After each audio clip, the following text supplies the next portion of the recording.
देती है, दुआएं भी करती सांसों को, रहे जो से जवानी युगों तक बाहर चमन ये गाते हैं।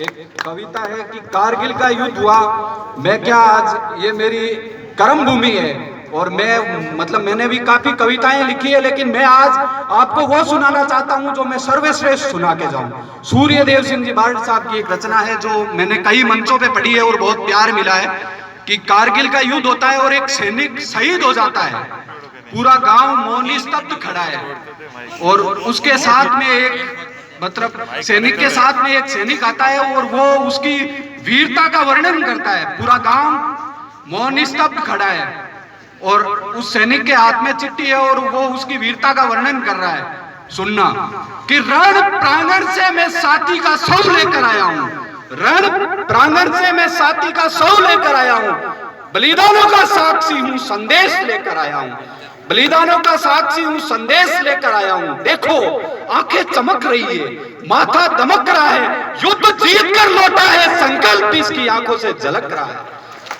कि युद्ध जीत कर लौटा है, संकल्प इसकी आंखों से झलक रहा है। अंधियारी रातें भी इसे रोक नहीं पाई और आग उगलती तोपें भी इसे टोक नहीं पाई। जान हथेली पर रखकर इसने दर्रे पार किए, सर पर कफन बांधकर इसने हाहाकार किए कि हनुमान उड़ता हो जैसे इंद्र वज्र लेकर हाथों में, तोड़ दिया था इसने बंकर अंधियारी रातों में।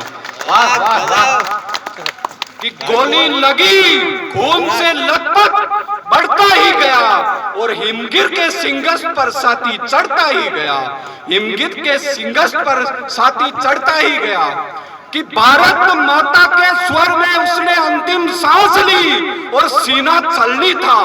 गोलियों से तब उसने एक बात कही थी। एक सैनिक की क्या मनोकामना होती है, वो जब शहीद हो जाता है तो वो क्या चाहता है समाज से, अपने परिवार से, अपने देश से, बस यही पढ़ रहा हूं कि भारत माता के स्वर में उसने अंतिम सांस ली, सीना गोलियों से छलनी था। तब उसने एक बात कही कि जाति धर्म पैसे से पहले जिसे भारत पाएगा वही मेरी शव यात्रा में शामिल हो पाएगा।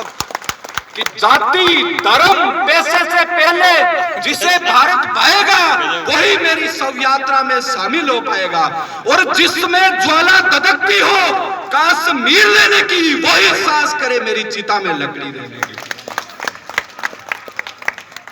अब वो सबके लिए कुछ ना कुछ कह के जाता है तो अपनी पत्नी को क्या कहता है उस संदेश में कि मैं मरा नहीं हूं, मैं मरा नहीं हूं, मरता वो है जिसका कुलसित कर्म हुआ करता है और मरता वो है जिसका चर्चा शर्म हुआ करता है। वाह वाह वाह वाह। और देश की खातिर, अंतिम पंक्ति देखना, अगली पंक्ति देखना कि देश की खातिर मर मिटना कुलगौरव होता है और मुन्ना से कहना क्या कोई उत्सव पर रोता है।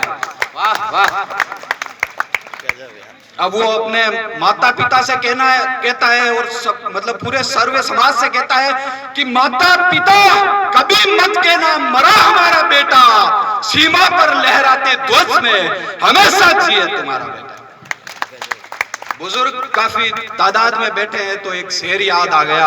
आजकल की बदलती हुई जनरेशन जो बुजुर्गों का मान सम्मान नहीं करती है। मैं भी क्या ग्रामीण क्षेत्र से जुड़ा हुआ हूँ, जहां भी जाता हूँ एक्चुअली मैं प्रैक्टिस करता हूँ तो जैसे जहां कहीं भी मरीज को देखने गया तो बूढ़ा बुजुर्ग है उसको बोलता हूँ 120 रुपए हुए, 150 रुपए हुए, तो वो बोलता है कि बेटा दे देगा, फिर बेटा है इधर उधर आनाकानी कर रहा है। मतलब बदलती हुई जनरेशन जो बुजुर्गों का मान सम्मान नहीं कर रहे हैं, उनके सम्मान में एक शेर है कि बड़े अरमान से पाला था, बड़े अरमान से पाला था वो गरजता है, ये गम अक्सर आके बाप की आंखों में लरजता है।